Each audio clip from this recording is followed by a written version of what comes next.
And this guy said he was in the car when 50 Cent got shot. He was in the car. In the car. When 50 Cent got shot. 50 got shot. He had a close relationship with 50. He was also the president of... And you know, it's doing its views and everything else like that, but there's no real pushback or anything. And then 50 goes on Instagram with a screen capture of this interview about being in the car when he got shot with the word fraudulent. Why is everybody saying, I'm gonna give you the, tell the world why people think Vlad is the police. Why? Yeah. You want me to answer that? So how does all this fit into the grand tapestry of hip-hop history? To understand the lasting appeal of the 50 Cent Ja Rule feud, consider its roots in an era when rap battles were integral to the culture's evolution. So I'm on like United in first class and 50 Cent walks in. I'm like, oh, we've seen each other like 10 years. Anything that came out of his mouth, I ain't got nothing to do with it. I don't care what it is. I don't care what he said. I'm telling you. During the late 1990s and early 2000s, countless artists sparred lyrically, seeking not just chart positions but also street credibility. 50 Cent and Ja Rule emerged against that backdrop, each with a distinct persona that added tension to their rivalry. Apologize to me. I apologize. Hip-hop became... Stop thinking you know more about black culture than black people. Here we go. That's cool. Because I'm getting millions with 50 Listen, already. If Look, hold on. this is your last interview, I appreciate all the interviews you've done. See, he's getting scared now. Look, he's getting scared. I'm not getting scared. 50 was the hardened underdog fresh from real hardship, while Ja Rule was a melodic hitmaker unafraid to blend rap with R&B hooks. When they clashed, it felt like a collision of two philosophies, raw aggression versus crossover appeal. That's what made it so compelling to watch. So of course we accepting you in the city and you saying this your city, but let us actually show you the city. Don't just spend all your time downtown with the people with the suits and with the people that, you know what I'm saying? Like, we can actually show you this community. Did 50 ever, like, write your lyrics, or did you always write your own lyrics? Nah, I always wrote my own lyrics. Every time? Yes. Because there'd be no shame in saying that this dude who's phenomenal. 50, I mean, come on. At times, the feud turned undeniably ugly, with references to alleged violence, possible stabbings, and personal vendettas.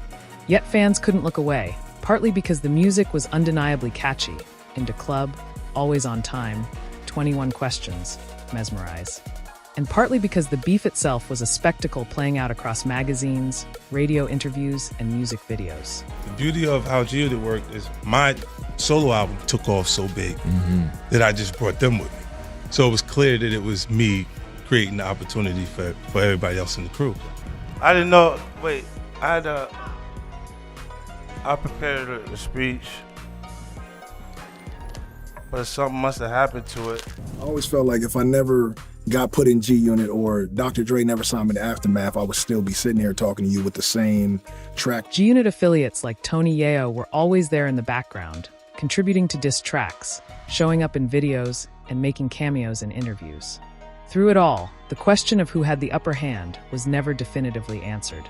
50 Cent's commercial success was massive, but Ja Rule had global hits before and even during the feud. I'm just gonna take it back to the first. Shut the up with that shit. We're gonna take it back to shut the with that. Sometimes you try to put somebody else's mind on side of my mind and flip it.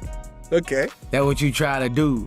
But they mind don't think like mine. Debate raged on. Did 50 Cent effectively end Ja Rule's career? Or was Ja's decline more about label issues and shifts in public taste? Fast forward to today, and these questions still have no universally agreed upon answer. But Tony Yayo's comedic retelling of an alleged hotel altercation adds fresh layers to that old debate. If it happened as Yayo says, it underscores the narrative of G-Unit's dominance in physical as well as musical clashes. If it didn't happen, or if it's heavily exaggerated, it shows how easily stories get distorted over time, especially when repeated in an environment that loves a good spectacle. Social media thrives on hot takes and sensational tidbits, and a story about 50 Cent snatching Ja Rule's chain in Atlanta is tailor-made for viral circulation.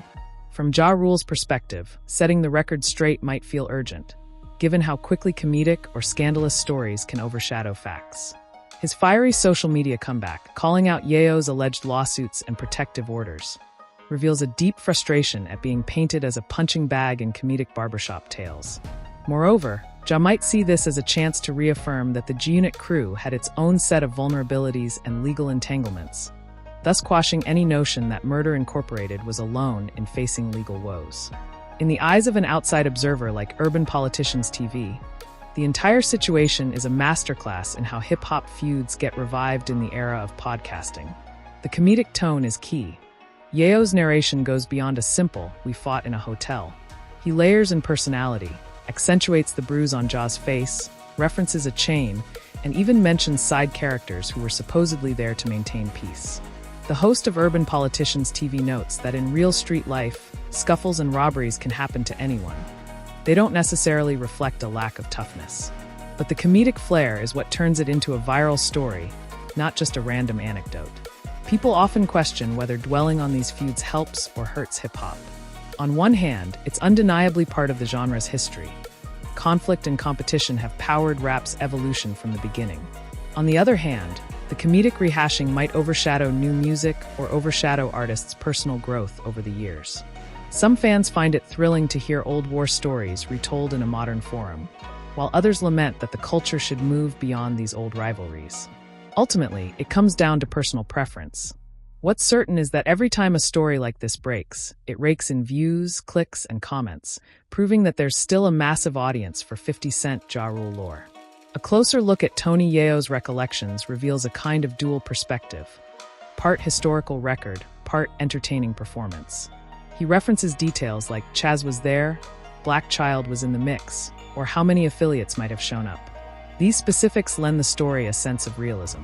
Simultaneously, his repeated comedic timing, drawing out murder or describing the black eye as a cookie, edges it toward a showman's vibe. It might be 70% real, 30% exaggeration, or maybe even the other way around. Regardless, it resonates with an audience that loves both nostalgia and a good laugh. For Ja Rule, that comedic edge can feel disrespectful. He's effectively the butt of a joke retold for new audiences who might not know the full context.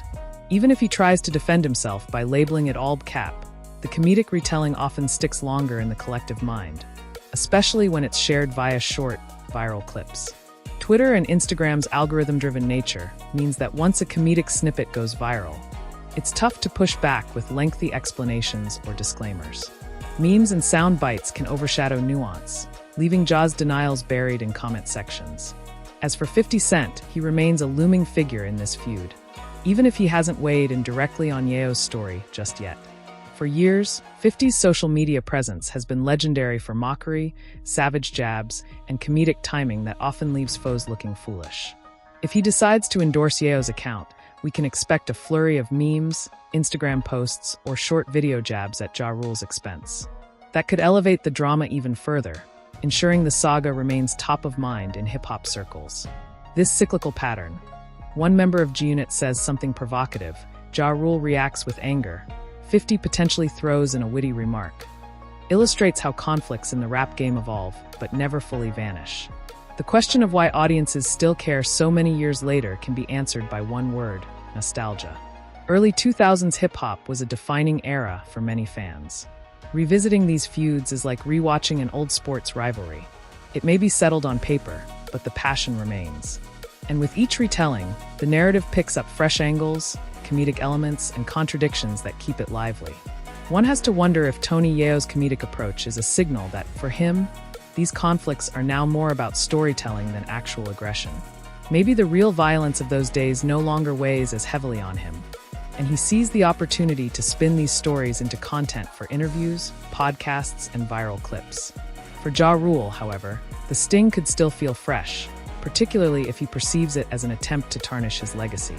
Perhaps he just wants to move on or guard the narrative that he wasn't ever truly bested by G-Unit in a physical altercation. Meanwhile, Urban Politicians TV and similar channels play an important role by framing the conversation. They remind viewers that feuds, fights, and robberies don't define a person's entire career or character. They also highlight the comedic angle as central to why folks are so intrigued. This isn't just old beef rehashed. It's old beef told with a comedic twist.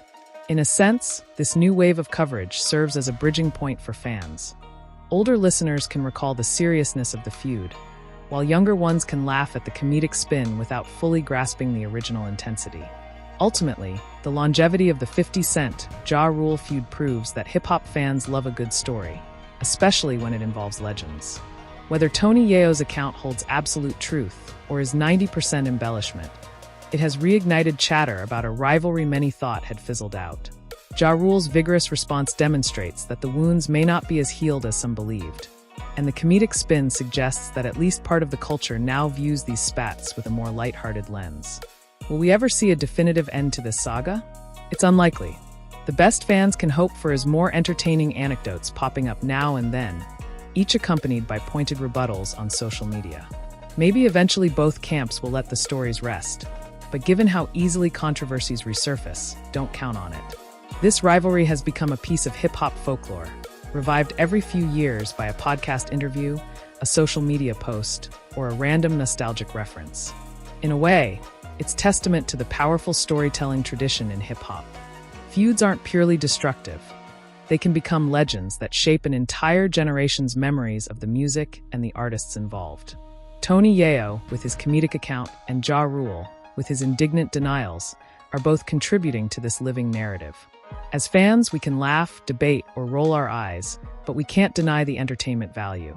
And as each new detail emerges, even if cloaked in cap or comedic spin, we're reminded that sometimes the story itself is bigger than the people telling it.